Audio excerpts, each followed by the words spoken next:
It's another educative and entertaining episode of Health Unplugged brought to you by Lifeway Medical Diagnostic Hub. And this is where we discuss and dissect important health-related issues that matters to everyone, regardless of gender, regardless of age.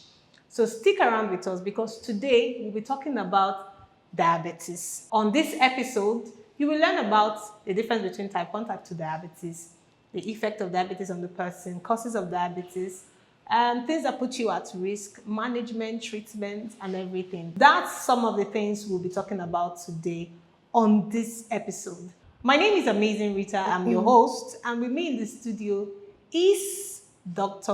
Dimba Favor. Hi, Dr. Favor. Hello. How are you doing? I'm good. And once again, you're bluish. It's a blue season. My dear sister, what do you expect? I'm sure in my next episode I'll still put on a Blue. attire. Okay. And so let's get into it. Now, diabetes is one of the leading cause of death in Nigeria, as we all know. It's a sickness, disease that affects people and it's shocking because one is some people relate it to sugar, some people relate it to lifestyle, some people relate it to your own immune and everything. But we're going to be clearing a lot of doubts here on this episode.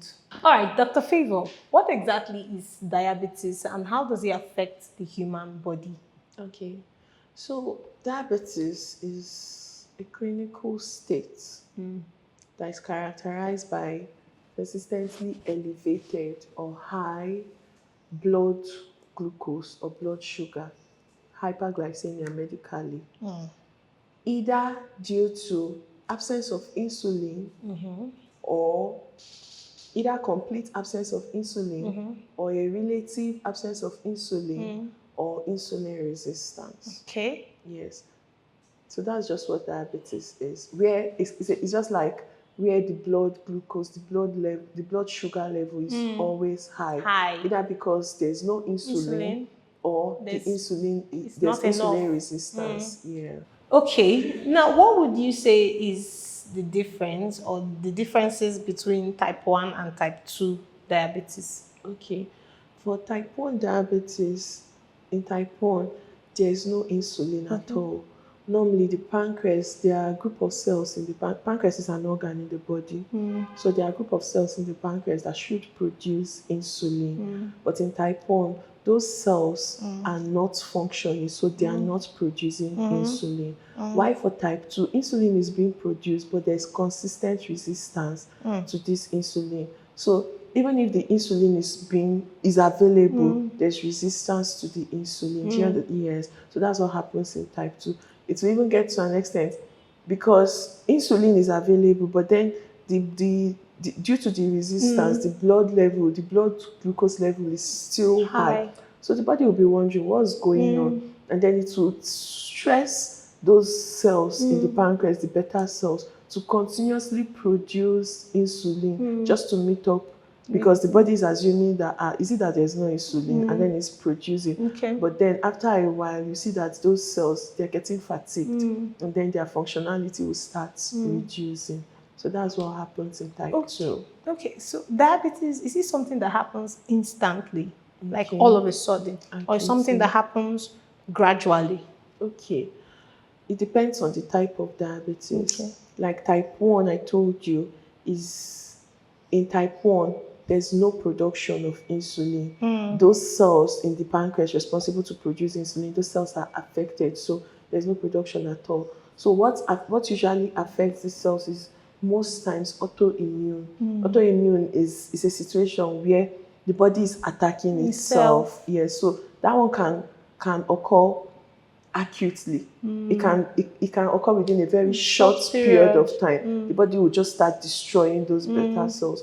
While for the type 2, it could be gradual.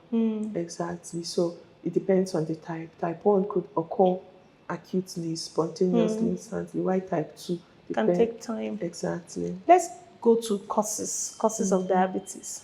Okay, like for the type 1 now, I said it's usually from autoimmune or idiopathic. Idiopathic means you don't know the reason. It's just happening, but you can't really say this is the reason why Yeah, this is this is happening. happening. Yeah, so it could either be from autoimmune or idiopathic. Then type 2 could be genetic.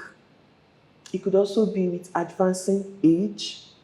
Advancing age could cause it. Obesity could cause it. Sedentary lifestyle could cause it. So these are some causes of diabetes. Then we also have another class of diabetes that is from hormonal affectation. Okay. Yes, that's the one seen in pregnancy, gestational diabetes.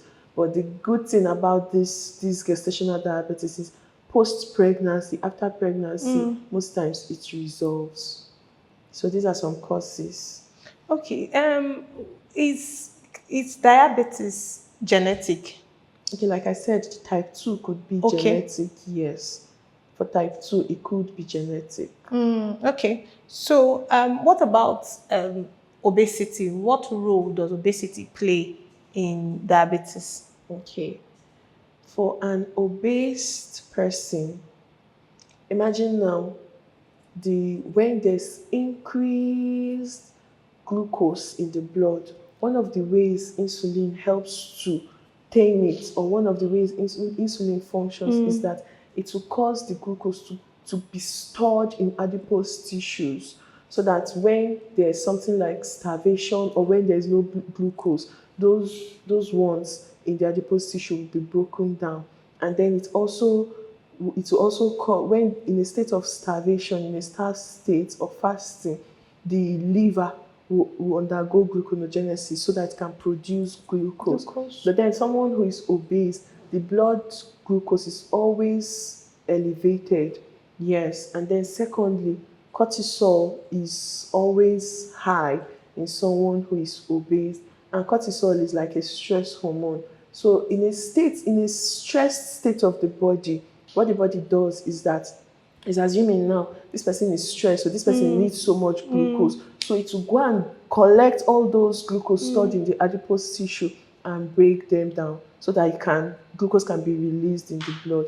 It will also cause the liver to undergo gluconeogenesis and start producing glucose in a stressed state. So someone who is obese, and remember I said in a stressed state, cortisol is the stress hormone. It will be released and it will cause the blood glucose to now be increased by breaking the one in the adipose tissue, then causing the liver to undergo gluconeogenesis. So someone who is obese will have high cortisol. Yes, then another way obesity can cause diabetes is that it also has the ability to cause insulin resistance. Yes, mimicking the type 2. Yes, so obesity is a risk factor for type 2 because it can cause insulin resistance. And then imagine in a state now, this is just from just layman understanding. Imagine the case in a case now where blood glucose is very, very, very high, right? This will make the beta cells of the pancreas to want to do better, to produce more insulin to help curb the blood glucose, to help it be, how do I control it? Do you understand? Yes. So someone who is obese, like the blood glucose is always high. So this will now cause the beta cells to increase its production, and with time, the beta cells, their functionality begins to drop. So these are some ways obesity can cause. So people who are slim are safe? No, that does not mean people who are slim are free from diabetes. Yes, because obesity is not just the only risk factor. Yes, a slim person could have an autoimmune disease, and then that person will have type 1 diabetes. A slim person can decide to live a sedentary lifestyle, like a sedentary life. Every day is just there, not exercising. No activity. So there are other risk factors that could tilt a slim person to having diabetes. Okay, let's talk about symptoms of diabetes. Symptoms that someone who might be coming up with diabetes will see, and then they have to obviously go and see their doctor. Okay, so for symptoms of diabetes, there's this thing we call the 4 P's of diabetes. 4 P's? Yes. Okay. So the 4 P's are polyuria. Polyuria means like this person is urinating too much, excessively. They have polydipsia. Polydipsia is like this person is always thirsty, drinking a lot of water. We have polyphagia. Polyphagia is like this person is always eating too much. We have pruritus. Pruritus, itching. Okay. Yes. Then other symptoms this person could come down with is like unexplained weight loss. Okay, let's talk about the thing again. Poly what? Polyuria, that's excess urination. Polydipsia, Okay. excess thirst, drinking a lot of Water, water. okay. Polyphagia, you're eating a lot. And then pruritus, Itching. Okay. Yes, the person could also have unexplained weight loss. Remember, I said polyphagia. The person is eating so much but still losing weight. You can't explain. Sometimes it can go as far as blurry vision. The person can present with blurry vision. Sometimes there could be genital thrush. So these are some symptoms you could see in a diabetic patient. So can somebody be diabetic and be asymptomatic? Okay, this is a relative question. Like for type 1, obviously the person will not be asymptomatic because there's no insulin at all. Yes. But for type 2, it's a possibility. The person could be diabetic and asymptomatic, but I don't think this patient will be asymptomatic for a long period. Yes. It's just you will give the person some time and then the person will start presenting with symptoms. And then remember, previously I said type 2 usually is a gradual progression. Yes, while type 1 is usually almost immediate. Do you understand? Yes, it can occur abruptly. So as this person is progressing in type 2, with the progression, symptoms will start surfacing. All right. Just to clear the air, frequent urination and frequent tests, does it mean that every frequent urination and every test, like if you notice it, or is there like a period of time, maybe if you notice it 2, 3, 4, 5 days, or once you notice that it's, and is it that any frequent urination or any symptom of frequent test is a sign of diabetes? Anyway, it's not just diabetes that could cause frequent urination And frequent yes, tests. and tests. Okay. Yes. So that's why it's always good to stick with your healthcare provider. Yes, when you notice you're having these symptoms, it's just good so that they can rule out other causes and then before saying this is diabetes. All right. So let's talk about ruling out other things. Diagnosis. What are the diagnoses for diabetes? Okay. To make a diagnosis for diabetes, first of all, your history, just like the person presenting with these symptoms one. Then examination, you won't really need so much in examination. Then investigations to do. The fasting blood sugar should be less than or equal to 7 millimole per liter, while random should be less than or equal to 11. Okay. You could also do oral glucose tolerance test. You could also do check the glycated hemoglobin. Glycated hemoglobin will tell you what the control has been like in the past 3 months. So these are some investigations to use to actually confirm if this patient is diabetic or not. So what's the recommended period? Like how often should one do blood sugar tests? Okay, I think for someone who has been diagnosed of diabetes, it's very important to check your blood glucose regularly. Okay. Yes, because some people just assume, I've taken my medication today. I don't think I should take it tomorrow, next, because I'm feeling well. But for someone who is a non-diabetic, it's advised the person checks his or her blood glucose level as often as possible. It could be daily or alternate days. But then for someone who is not a known diabetic, someone who has not been diagnosed yet of diabetes, I think the person could just do a random check. Maybe you can do once in 6 months or once in a year or twice a year, provided you're not a known diabetic, you're not having symptoms, just like a regular or a routine checkup. So are there food that we take that can spike our blood sugar? Yes. Foods like more of starchy foods, carbohydrates. Yes, like some people now, they can't go a day without eating very heavy fufu, swallow, yes. So more of starch, more of processed foods, snacks, all these things. Yes, they can cause a spike blood glucose. And then they can also tilt you to getting obese. And then through the pathway we explained Yes. earlier, the person can come down with diabetes.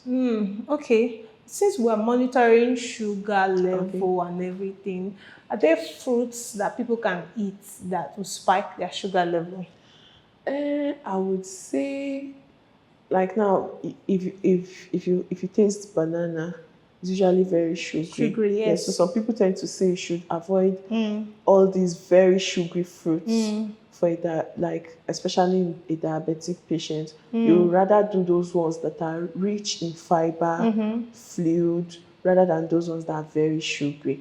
Though there's a controversy, but like apples are also very sweet. Though you can get sour apples, Yes. but apples are also very sweet. However, they said apples are rich in their antioxidant effect. So it's not, so it's just a two-way thing. So give us an example of what a diabetic friendly plate is like. Okay. I won't be the perfect person to do that, but to the best of my understanding, I would give us something Close to it. similar, So, yeah. exactly close to it. So more of vegetables, Okay. fruits, and then a little starchy food. Okay. Yes. So something like now you want to have rice for lunch, you could have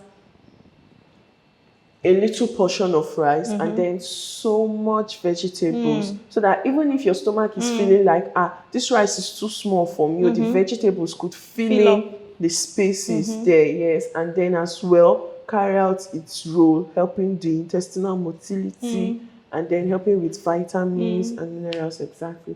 So a lot of fruits, a lot of vegetables, and then little starch. Okay.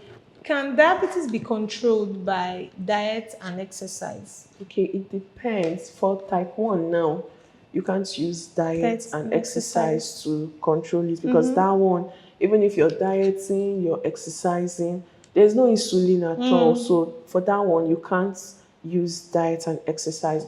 But then for type 2, based on the cause, diet and exercise could be used to control diabetes.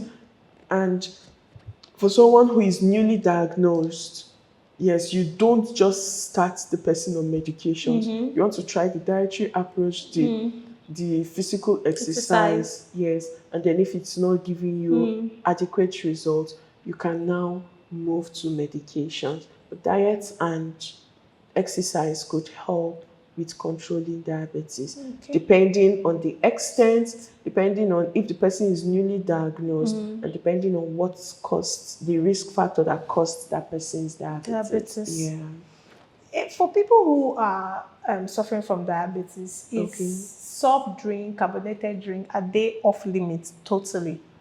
Okay, personally, I won't advise to take carbonated drinks, soft drinks. Yes, generally carbonated drinks, soft drinks, some people just call them colored poison. Yes, exactly. So I, for one, I won't really counsel or advise a diabetic patient to consume this. Rather, you can do more fruit juices. You can go the natural way, you blend your fruits and do more fruit juices, do more of water, rather than taking soft drinks and carbonated drinks. And also remember, soft drinks, carbonated drinks, they can also tilt someone to getting obese, and then it follows the same pathway we discussed earlier. Yeah. Insulin, the insulin injection, is it necessary for any type, like whether it's type 1 or type 2? Okay. For insulin injection, type 1, it's very, very necessary for them, because it's just like their body is not producing insulin, so they need an exogenous source of insulin to help them.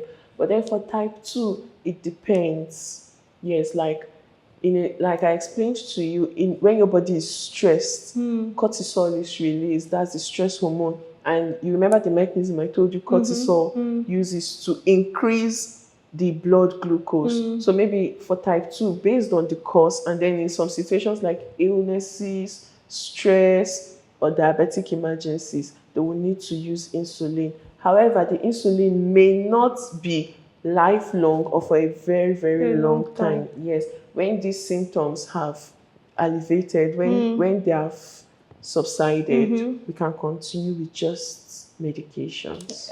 Are they painful? I've not been on an insulin injection You are before, a so I doctor. You used to can't. do it. I Most want to times ask it's the also patient. okay. Okay, what I can say for this, it depends on the route through which you're administering the insulin. You know, you can administer the insulin IV, that's intravenous, or subcute Okay. or IM. So it actually depends on the route you're administering the insulin. If you're giving it IV, Putting it there. you're not having any contact with the patient's body. Body, Exactly. So I don't think the patient should feel pain for that one because there's already a cannula Yeah. inside. So. But then if you're giving it subcute or IM, it's just like me now pinching you. Obviously you feel some pain or discomfort. So I believe that's what happens. So, is there a chance that some diabetic patient can abuse insulin? It won't even be wise for a diabetic patient to abuse insulin. The reason is this, because when the patient abuses insulin, it can tilt the patient to hypoglycemia, and that's already another aspect of diabetic emergency, which can kill the person on the spot. So the person will want to die. So it's better to just Avoid it. stick to what the way they've told you to use your insulin rather than abusing it. Okay. So, once you start taking of insulin, is it Yes. something that you can't stop, that it is now you must constantly take insulin? Or will it get to a point, maybe the condition has improved, then you have to stop it? Okay, like I said earlier, for type 1, though they don't have those cells again, like the autoimmune disease has destroyed those beta cells, so they need to be on insulin. But for type 2, like I explained earlier, maybe in a stressed situation, sickness, just something that would make this patient feel stressed, and then the patient may need to be on insulin temporarily until those things are resolved, and then the person can result back to medications. Or in a situation where this patient comes down with diabetic emergency like the DKA or HHS, that person will need to be on insulin for a period of time. Then after a while, the person can return back to medications. All right, Dr. Favour, let's talk about treatment and management. How can someone manage diabetes and still live a healthy life, a normal life? Okay, what I can say is this: for type 1, like I said, the person will have to be on insulin. Yes, so it's just adhering to the dose and then the timing that you've been instructed by your healthcare provider. While for type 2, first of all those things that are risk factors, you have to avoid them, like the dietary modification. You have to work on your diet. Don't live a sedentary life. Be compliant with your medications. Very important. Like I was saying earlier, somebody could just assume, I took my medications today and I feel okay, so I don't think I'll take my medications tomorrow. And then you don't know your blood sugar is rising. And before you know it, this person is coming down with unconsciousness, diabetic emergency. Person is coming down with either a DKA, HHS, or just an emergency, just because he didn't adhere to the prescription of his medications. Yes. Then just majorly adhere to your medications or your dietary plan, exercise. Even if you don't do you're not able to do a heavy exercise, you can do mild exercises, but avoid sedentary lifestyle. Yeah. So, adverse effect of diabetes, especially the ones left untreated. What are like the adverse effects? Because we've seen people where their hand, their limb, or whatever gets leg gets amputated. Yes. What are the adverse effects of untreated diabetes? Okay. What would have to know is this: diabetes is just like a multi-systemic disorder or disease, in the sense that it does not just affect one system. Yes. So for diabetes, it can affect the eyes. Yes, it can cause blindness, but then it's not like it will cause an immediate blindness. First of all, it starts from diabetic retinopathy, where the blood vessels are now affected. So it's not supplying well to the eyes. Before you know it, the person is coming down with diabetic retinopathy. Before you know it, the retina will detach, and then blindness can occur. It can.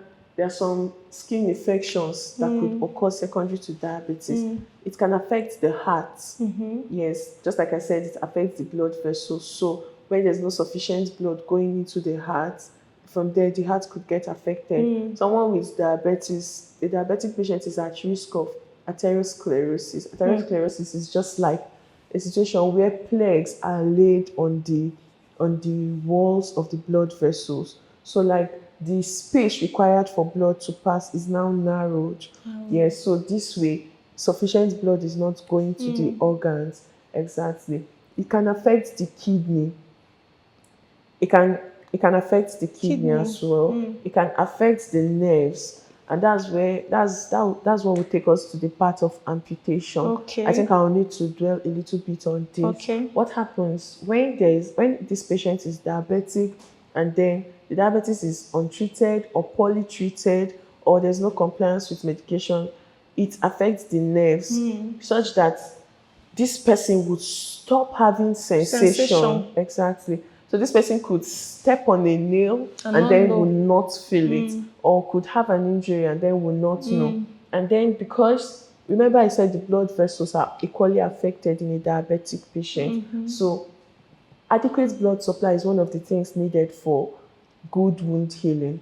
But because these blood vessels are affected, they cannot supply blood adequately to the wounded area. And before you know it, that place begins to die off. And then, because it's an open wound, if care is not taken, or if adequate measures are not taken, this wound could get infected. Before you know it, this person is coming down with sepsis. And the thing about diabetic foot ulcers is that it spread rapidly. The progression is very fast. Yes, it spreads very, very fast. And before you know it, if it gets too bad, instead of this person losing his life, let the person lose the leg. So that's what they will have to resort to. So here, I think generally, counsel I would like to give the audience, or whoever will come in contact with this video, get to listen to this video, is this: for non-diabetics, they must ensure they avoid walking barefoot. They must ensure they avoid sharp objects, like, or going to people. Maybe you're trying to cut your nails and then you have a cut there.